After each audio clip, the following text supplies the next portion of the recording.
Every time I have a crush on a woman, I have the same fantasy. I imagine the two of us as a synth-pop duo. No matter who she is or how we meet, the synth-pop duo fantasy has to work or the crush fizzles out. I have loads of other musical fantasies about my crushes. I picture us as a Graham and Emmylou country harmony duo, or as guitarists in a rock band, trading off vocals like Mick and Keith. But for me, it always comes back to the synth-pop duo. The girl is up front, swishing her skirt, tossing her hair, a saucy little firecracker. I'm the boy in the back, hidden behind my Roland JP8000 keyboard. She has all the courage and star power I lack. She sings our hit, because I would never dare to get up and sing it myself.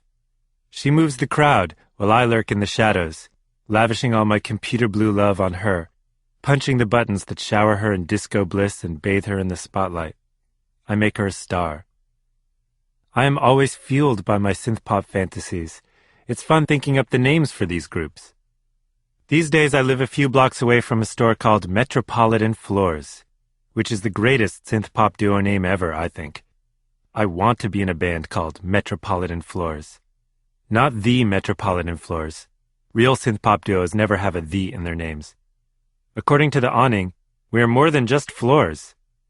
I actually stopped in Metropolitan Floors once to look around, before the guy started asking me what kind of carpet I wanted, and whether I planned to lay it myself. I was unable to bluff, since telling him I want to build some 1982 synthesizers and learn to play them and attract a girl to be my lead singer so we can tour the world and make people dance and pretend to be German didn't seem plausible. I just took his business card and promised to call the next day. I always pictured Renee and me in our synth-pop duo. I never told her about this. In my dreams, she tossed her fake red locks and stood tall in expensive platforms. We had lots of band names: Multiplex, Metroform, Angela Dust, Unpleasant Pleasures, Schiaffiano, Criminally Vulva, Indulgence, Appliance Center. She never knew any of this. It's odd that I've never pictured myself as a solo rock star.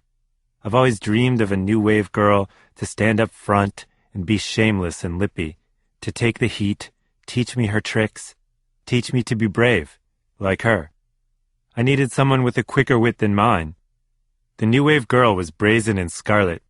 She would take me under her wing and teach me to join the human race, the way Bananarama did with their Shy Boy. She would pick me out and shake me up and turn me around, turn me into someone new. She would spin me right round like a record. It was a pipe dream. I could never play an instrument, not even a simple keyboard. In all my years of fiddling with keyboards, all I ever learned to play was way down upon the Swanee River, and even that required playing the melody by numbers. 321, 321, 868, 5312. Thank you and good night. Operating synthesizers and sequencers was way beyond my skill set. But when I slipped into my fantasy world, I was bolder, juicier than I was in any facet of my real life. I would turn from cherry red to midnight blue, 16 blue, blue, electric blue. So I would daydream names and clothes and set lists for this band. I would pick out our songs and make tapes of our greatest hits. The band name was 1 or 2 words. The album title was a pompous full sentence, like, "I've been undressed by kings," or "I cannot see what flowers are at my feet." There were even synth-pop duos who picked names that were complete sentences, like Johnny Hates Jazz, or Swing Out Sister, or Curiosity Killed the Cat. But this is just trying too hard. And of course, I would pick out a new wave girl singer. That was the whole point.